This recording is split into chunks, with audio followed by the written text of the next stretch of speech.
ГСП онлайн. Городские новости сейчас.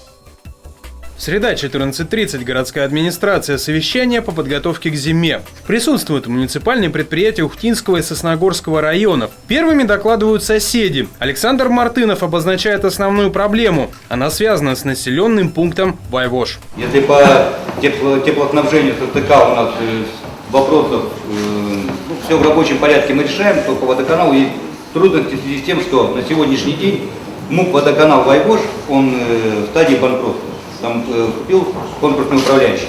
Не обходится и без долгов. Сосногорская тепловая компания должна ТГК-9 больше 30 миллионов рублей. Чуть лучше обстоят дела с Ухтинским районом. Первая проблема – газопровод Вайвош. Все инстанции отказываются от его обслуживания. Нужно, чтобы специализированные организации взяли его в аренду или к себе в собственность. Все, наверное, знаете, что это газопровод вообще не для Ухты только. И Ухты там всего 25% потребления от всего потребления этого газа.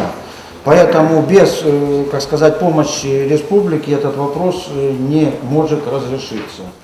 Вторая проблема – взаимоотношения ТГК-9 и Ухтинского водоканала. Несмотря на долгие переговоры, до сих пор не определили, кому предоставить стоки горячего водоснабжения. Все затраты на прием и очистку сточных вод предъявляются ТГК-9, однако компания за них не платит. Если процесс обсуждений затянется со временем, именно администрации придется решать, кто будет компенсировать затраты. Следующее заседание по подготовке к зиме ориентировочно пройдет в июне.